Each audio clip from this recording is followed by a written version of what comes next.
ในอัปเดต 1.5 นะครับคุณผู้ชมก็จะมีบอร์ดลับเข้ามาใหม่นะครับเป็นบอร์ดลับดีโอของโลกที่ 12 นะครับเดี๋ยวไปดูกันเลยว่าบอร์ดลับอยู่ตรงไหนแล้วใช้ทีมอะไรในการลงได้บ้างเดี๋ยวก่อนที่จะไปรับชมใครที่มองหาร้านกดบันเดิลของแมป Anime Story 2 หรือว่าจะเป็นเกมพาร์ทก็สามารถไปกดกันได้เลยที่ Bubble Shop และ Bubble Shop ไม่ได้กีฟได้แค่แมปเดียวนะสามารถกีฟได้ทุกแมปใน Roblox เลยอย่าลืมไปจัดกันด้วยล่ะสวัสดีครับคุณผู้ชมในคลิปนี้อยู่กันในแมป Anime Story 2 นะครับสำหรับในคลิปนี้ผมก็จะมาบอกจุดบอร์ดลับนะครับสำหรับบอร์ดลับโลกที่ 12 หรือว่าบอร์ดลับในอัปเดตใหม่อัปเดต 1.5 นะครับพร้อมกับจะมาแนะนำทีมในการลงบอร์ดลับด้วยนะครับสำหรับตัวบอร์ดลับนะครับก็จะอยู่โลกที่ 12 นะครับคุณผู้ชมเราก็ต้องเคลียร์สตอรี่เป็นลำดับก่อนนะครับผ่านทีละโลกมาก่อนนะครับเคลียร์โลกที่ 11 มาเคลียร์ทั้งหมดนะครับถึงจะปลดล็อกโลกที่ 12 นะครับหลังจากที่วาร์ปมาที่โลกที่ 12 นะครับตัวบอร์ดลับก็จะอยู่ตรงนี้นะครับคุณผู้ชมนี่สามารถเดินตามผมมาได้เลยนี่ครับจะเป็นบอลลับดีโอนะครับคุณผู้ชมสำหรับของที่มีดรอปในบอลลับดีโอนะครับก็จะมีเป็นพิงชาร์ดนะครับดรอปทีละ1ชิ้นนะครับหลังลงจบ1รอบมีเป็นเจมนะครับ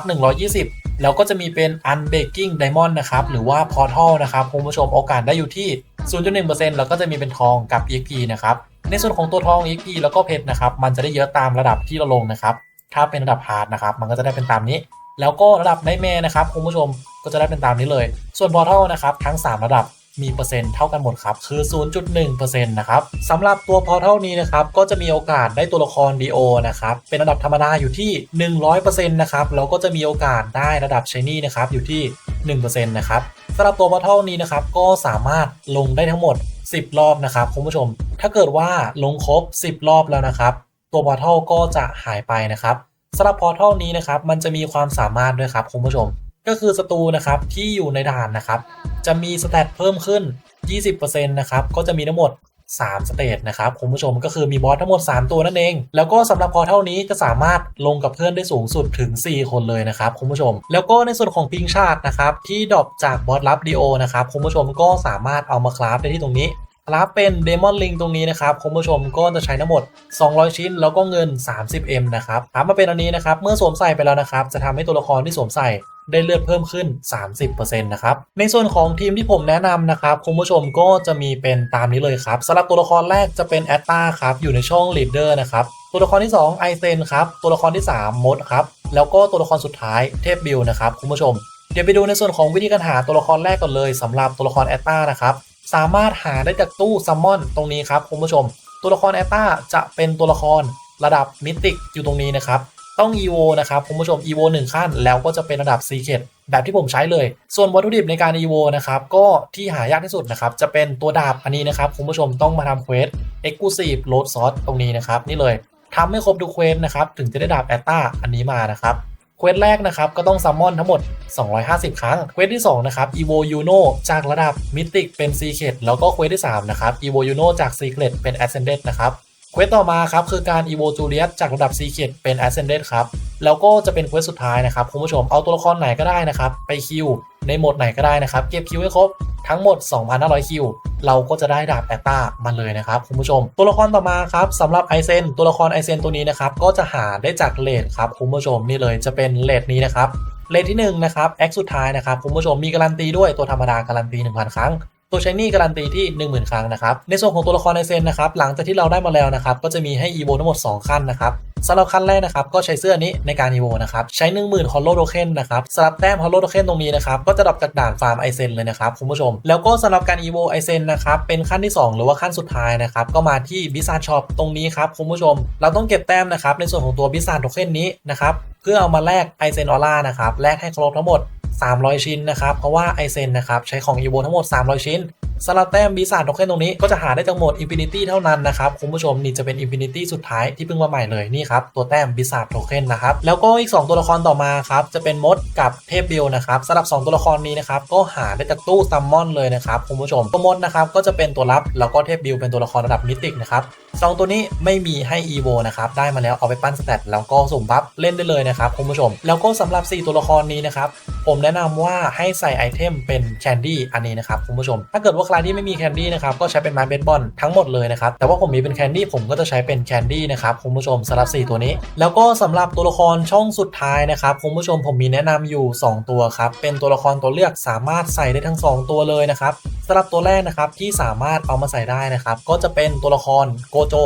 ตัวนี้ครับคุณผู้ชมสามารถเอามาใช้ได้นะครับหรือว่าจะเป็นอีกหนึ่งตัวละครครับนั่นก็คือบันตัวนี้ครับคุณผู้ชมจะใช้เป็นโกโจหรือว่าบันก็ได้ครับแต่สำหรับผมนะครับผมมองว่าโกโจมันหาง่ายกว่านะครับคุณผู้ชมถ้าเกิดว่าใช้ตัวละครโกโจนะครับก็จะสามารถจบด่านได้เหมือนกันรวมถึงตัวบันด้วยก็สามารถเล่นจบด่านบอสลับได้เหมือนกันนะครับสำหรับตัวละครโกโจนะครับสามารถหาได้จากตู้ซัมมอนนะครับคุณผู้ชมนี่เลยตัวนี้ได้มาก็ไม่มีให้อีโวครับสามารถไปสุ่มสเตตนะครับสุ่มบัฟแล้วก็เอาไปเล่นได้เลยครับสำหรับตัวละครนี้แล้วก็ตัวละครบันนะครับจะดรอปจากสตอรี่ด่านที่8นะครับคุณผู้ชมตัวละครบันต้อง EVO ก่อนนะครับนี่ครับจะดรอปจากสตอรี่นี้นี่ครับคุณผู้ชมตัวละครบันนะครับโอกาสได้อยู่ที่ 0.5% นะครับสำหรับตัวธรรมดาแล้วก็ใช้นี่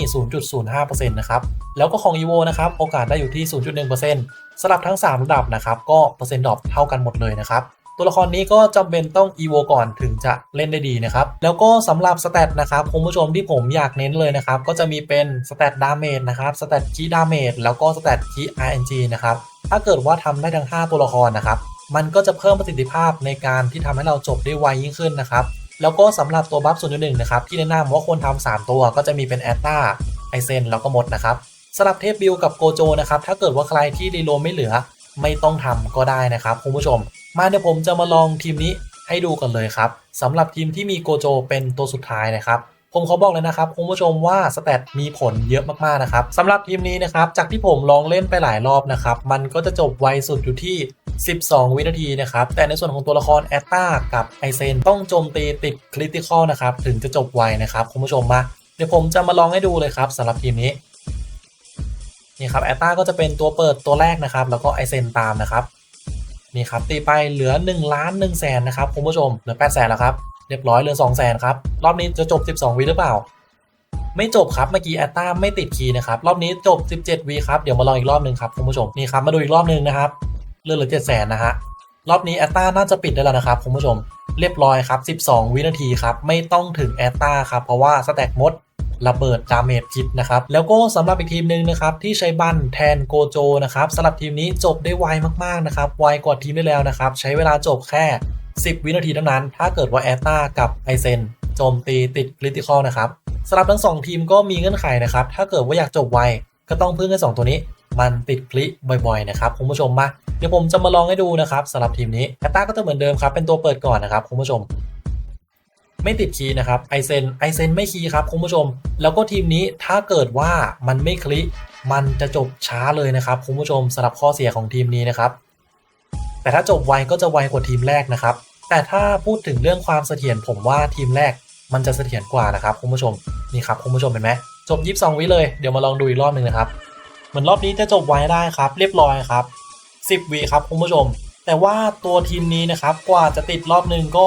ใช้เวลานานในระดับหนึ่งเลยนะครับคุณผู้ชมถ้าเกิดให้ผมแนะนำนะครับก็จะเป็นทีมที่เติมโกโจเข้าไปจะดีกว่านะครับคุณผู้ชมสำหรับ2ตัวละครนี้ไม่จำเป็นต้องใช้บัฟโมนาดก็ได้นะครับสำหรับตัวละครที่ใช้บัฟโมนาดก็จะมี3ตัว